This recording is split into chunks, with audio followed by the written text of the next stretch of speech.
29 जनवरी 2006 कराची का national stadium. India का match Pakistan के साथ हो रहा था, टेस्ट मैच। भारत की पारी में वीवीएस लक्ष्मण क्रीज पर थे और सामने थे मोहम्मद आसिफ। आसिफ ने ऑफ स्टंप के बाहर गुड लेंथ पर बॉल डाली। लक्ष्मण को लगा कि गेंद बाहर की तरफ जाएगी, इसलिए उन्होंने डबल माइंड से उसे छोड़ने का फैसला किया। लेकिन असली खेल गेंद की पिच पर टप्पा खाने के बाद शुरू हुआ। गेंद अचानक अंदर की तरफ इतनी तेजी से आई कि लक्ष्मण के पास बल्ला नीचे लाने तक का समय ही नहीं बचा। गेंद सीधा उनके स्टंप से जा टकराई। लक्ष्मण कुछ पल वहीं पे खड़े रह गए। उन्हें समझ ही नहीं आया कि अचानक से बॉल जो है वो इतनी अंदर कैसे आ गई।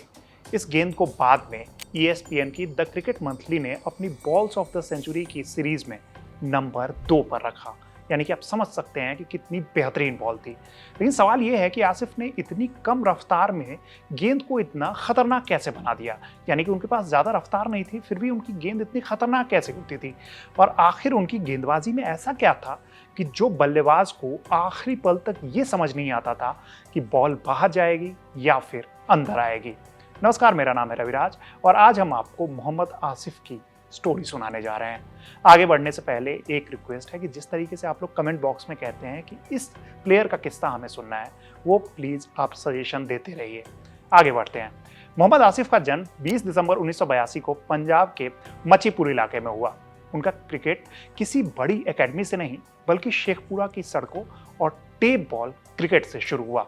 बाद में उन्हें मशहूर जिम खाना क्लब में मोहम्मद हारून से सीखने का मौका मिला। हारून खुद फर्स्ट क्लास क्रिकेट खेल चुके थे। उन्होंने आसिफ को सिर्फ बॉल डालना नहीं सिखाया, क्रीज का इस्तेमाल, गेंद का एंगल, सीम और बैटर्स को दिमाग से आउट करने की कला भी सिखाई। आसिफ बाद में बताते थे कि क्लब में मुकाबला इतना ज्यादा था कि बड़े प्लेयर्स के रहते युवाओं को मौका बहुत कम मिलता था, और जब मौका आता था तो उन्हें अपना सब कुछ उसमें झोंक देना होता था। यहीं से आसिफ की गेंदबाजी निखरनी शुरू हो गई। उनका रनअप काफी स्मूथ था और एक्शन ऐसा था जिसे हर कोई दोहराना चाहता था। लेकिन असली कमाल उनकी रिस्ट और सीम में था। गेंद हाथ से निकलते समय बल्लेबाज को एक दिशा में दिखाई देती थी और पिच पर टप्पा खाने के बाद गेंद दूसरी तरफ निकल जाती। साल 2007 में ESPN से बातचीत में आसिफ ने बताया था कि इसके पीछे उन्होंने कई सालों की मेहनत की हुई थी। नेट्स में उनका टारगेट साफ रहता था कि बल्लेबाज ना तो पूरी तरीके से आगे आ पाए और ना ही पीछे जा पाए। यानी गेंद ऐसी लेंथ पे गिरे जहां बल्लेबाज फैसला लेने में ही फंस जाए। अक्टूबर 2000 में पेशावर के खिलाफ उनका फर्स्ट क्लास डेब्यू हुआ। अगले सीजन में वो खान रिसर्च लेबोरेटरीज से जुड़े। 2002-2003 में उनकी टीम क्वैद आजम ट्रॉफी के फाइनल तक पहुंची, जहां पे आसिफ ने कुल 28 विकेट लिए थे। अब उनकी चर्चा डोमेस्टिक क्रिकेट में होने लगी थी। राशिद लतीफ जैसे अनुभवी प्लेयर्स भी उनकी सटीक लाइन और सीम से काफी इंप्रेस हुए थे। लेकिन आसिफ को शुरुआत से पता था कि उनकी ताकत शोएब अख्तर जैसी रफ्तार नहीं है। उनकी लड़ाई रफ्तार से ज्यादा बल्लेबाज के दिमाग से थी। शोएब अख्तर के साथ उनके शुरुआती दिनों का एक मजेदार किस्सा भी है। साल 2001 में एक फर्स्ट क्लास मैच के दौरान आसिफ का रनअप काफी लंबा हुआ करता था। वो अक्सर जब बॉल डालते थे तो उस दौरान काफी लंबा रनअप लेते थे। टीम का ओवर रेट धीमा हो रहा था तो शोएब अख्तर ने उन्हें जल्दी से बॉल डालने को कहा। आसिफ ने एक ओवर जल्दी पूरा किया, लेकिन शोएब ने फिर से कहा कि और ज्यादा जल्दी आप बॉल डालो। इससे आसिफ इरिटेट हो गए और उन्होंने जवाब दिया कि आप एक काम करो, खुद से बॉलिंग कर लो, मैं ऐसा नहीं कर सकता। साल 2004 में आसिफ का एक बड़ा डोमेस्टिक ब्रेक आया। उन्होंने 5 मैचेस में 28 विकेट ले लिए और तेज गेंदबाजी के कैंप में बुलाए गए। वहां कोच बॉब वुलमर ने उनकी गेंदबाजी देखी। स्विंग और अच्छे बल्लेबाजों को आउट करने की उनकी क्षमता ने वुलमर को काफी प्रभावित किया। जल्द ही आसिफ को ऑस्ट्रेलिया दौरे के लिए पाकिस्तान की टीम में चुन लिया गया। 2 जनवरी 2005 को सिडनी में उन्होंने टेस्ट डेब्यू किया। शुरुआत अच्छी नहीं रही, कोई भी विकेट नहीं मिला और पाकिस्तान उस मैच को हार गया। आसिफ टीम से बाहर हो गए, लेकिन उन्होंने डोमेस्टिक क्रिकेट में वापसी की और लगातार मेहनत करते रहे। साल 2005 में इंग्लैंड के खिलाफ वन साइडेड मैच में उन्होंने 10 विकेट लिए। माइकल वॉन ने उन्हें टेस्ट सीरीज के लिए शुभकामनाएं दी। इसी दौरे में केविन पीटरसन के साथ उनकी कहानी शुरू हुई। आगे चलकर यही बल्लेबाज आसिफ को अपने करियर के सबसे मुश्किल गेंदबाजों में गिनने लगा। आसिफ की गेंदबाजी में एक खास बात थी, वो विकेट के लिए जल्दबाजी नहीं करते थे। पहले बल्लेबाज को एक लाइन पर सेट करते और फिर उसी लेंथ से गेंद का एंगल बदल देते थे।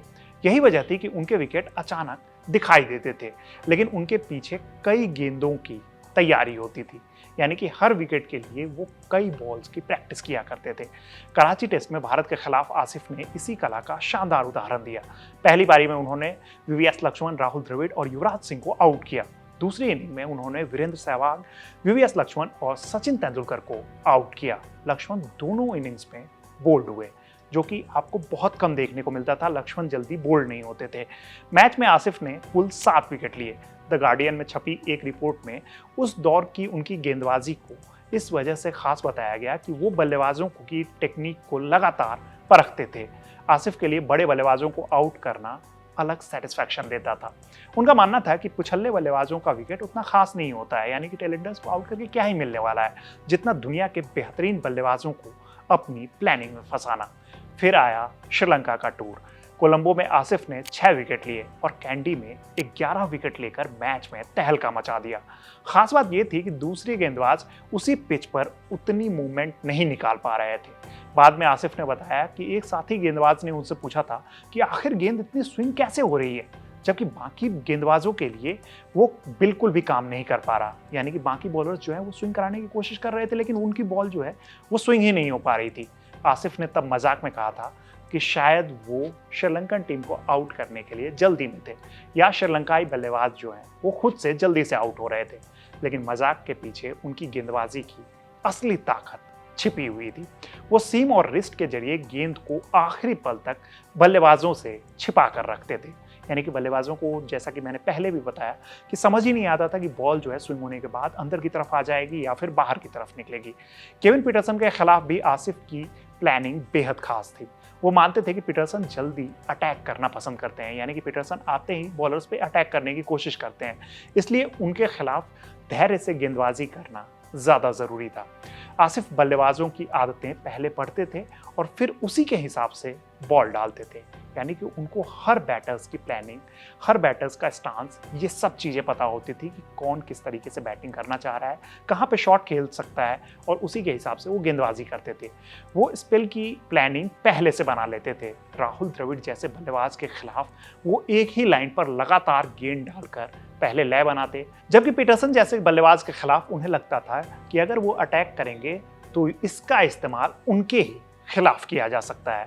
और यही सोच आसिफ को बाकी तेज गेंदबाजों से अलग बनाती थी। आसिफ कभी भी रफ्तार को गेंदबाजी का सबसे बड़ा हथियार नहीं मानते थे। उनका कहना था कि तेज गेंद से बल्लेबाज को कुछ समय के लिए पीछे धकेला जा सकता है, लेकिन असली डर आउट होने का होता है, और इसके लिए जो है आपको बॉल में कुछ ना कुछ बदलाव करना ही होगा। उन्होंने ESPN से कहा था कि उनका काम बल्लेबाज को डराना नहीं है, बल्कि उसे बेवकूफ़ बनाना है, और बेवकूफ़ बनाने के बाद उसे आउट कर देना है। उनके लिए गेंद की स्पीड से ज़्यादा ज़रूरी था कि गेंद कहाँ पे टिप्पा खाएगी और पिच से निकलकर कहाँ की तरफ जाएगी। यही वजह थी कि कम रफ्तार के बावजूद उनकी गेंदों से बल्लेबाज लगातार परेशान रहा करते थे। लेकिन आसिफ का करियर जितना शानदार था, उतना ही वो विवादों में भी घिरते रहे। 2006 में उनके और शोएब अख्तर के डोप टेस्ट पॉजिटिव आए। आसिफ पर प्रतिबंध लगाया गया और वो 2007 के वनडे वर्ल्ड कप से बाहर हो गए। बाद में 2008 में दुबई एयरपोर्ट पर प्रतिबंधित दवाओं से जुड़ा मामला भी सामने आया। मैदान पर उनके टैलेंट और मैदान से बाहर उनकी प्रॉब्लम्स के बीच में अंतर लगातार बढ़ता जा रहा था। एक तरफ दुनिया के बड़े बल्लेबाज उनकी गेंदबाजी की तारीफ कर रहे थे, दूसरी तरफ उनके खुद के फैसले उनके करियर को काफी नुकसान पहुंचा रहे थे। फिर 2010 में लॉर्ड्स टेस्ट आया। इस बार मामला सिर्फ डिसिप्लिन का नहीं था। इंग्लैंड के खिलाफ पाकिस्तान के लिए खेलते हुए आसिफ पर जानबूझकर नो बॉल डालने का आरोप लगा। सलमान बट और मोहम्मद आमिर भी इस मामले में शामिल थे। ICC ने 2011 में उन्हें भ्रष्टाचार के मामले में दोषी पाया। ब्रिटेन में आपराधिक मामले में भी उन्हें सजा हुई और उन्हें जेल भी जाना हुआ। साल 2013 में आसिफ ने सार्वजनिक तौर पर अपनी गलती स्वीकार की। उन्होंने कहा कि उन्होंने जो किया वो गलत था और इससे उनके परिवार और देश की बदनामी हुई। इसके बाद इंटरनेशनल क्रिकेट में उनकी कभी भी वापसी नहीं हो पाई। साल 2016 में वो नॉर्वे में क्लब क्रिकेट खेलने गए ताकि फिटनेस पर काम कर सकें। उसी साल घरेलू क्रिकेट में water and power development authority के लिए खेलते हुए क्वैद आजम ट्रॉफी के फाइनल में हबीब बैंक के खिलाफ उन्होंने 18.1 ओवर में 29 रन देकर 4 विकेट लिए उनकी रफ्तार कम हुई थी, लेकिन कंट्रोल अभी भी बरकरार था। अगर मोहम्मद आसिफ के करियर को देखें तो उनके आंकड़े उनकी कहानी का सिर्फ एक हिस्सा बताते हैं। पाकिस्तान के लिए उन्होंने 23 टेस्ट में 106 विकेट लिए, वनडे में 38 मैचों में उनके नाम 46 विकेट और T20I में 11 मैचेस में उनके नाम 13 विकेट रहे। लेकिन सिर्फ इन आंकड़ों से उन्हें समझना काफी मुश्किल है। केविन पीटरसन, एवी डिविलियर्स और हाशिम आमला जैसे बल्लेबाज भी उनकी गेंदबाजी की जमकर तारीफ कर चुके हैं। लेकिन मोहम्मद आसिफ की कहानी इसलिए अधूरी सी लगती है क्योंकि इसमें टैलेंट की कमी कभी भी नहीं थी। शेखपुरा की टेप बॉल से शुरू हुआ लड़का पाकिस्तान का बेहतरीन टेस्ट बॉलर बना। कराची में भारत की मजबूत बैटिंग लाइनअप को उन्होंने परेशान किया। श्रीलंका में 11 विकेट लिए। पीटरसन जैसे बल्लेबाज को अपनी प्लानिंग में उन्होंने लगातार फंसाया। दुनिया के कई बड़े बल्लेबाजों ने उनकी जमकर तारीफ की, लेकिन वही करियर मैदान के बाहर उनकी गलतियों की वजह से बहुत जल्दी खत्म हो गया। शायद आसिफ की सबसे बड़ी कहानी यही है। उनके पास वो गेंद थी जो दुनिया के कई बेहतरीन बल्लेबाजों को भी समझ में नहीं आती थी। लेकिन अगर उनके ऑफ फील्ड वाले फैसले भी उनकी गेंदों के जितने सटीक होते तो शायद आज मोहम्मद आसिफ को सिर्फ पाकिस्तान के बेहतरीन गेंदबाजों में नहीं बल्कि अपनी जनरेशन के महानतम पेसर्स में गिना जाता। तो ये थी मोहम्मद आसिफ की कहानी। ये कहानी आपको कैसी लगी हमें कमेंट बॉक्स में ज़रूर बताइएगा। मेरा नाम है रविराज और इस वीडियो को शूट किया है हमारे साथी दीपक ने। देखते रहिए कड़क। धन्यवाद।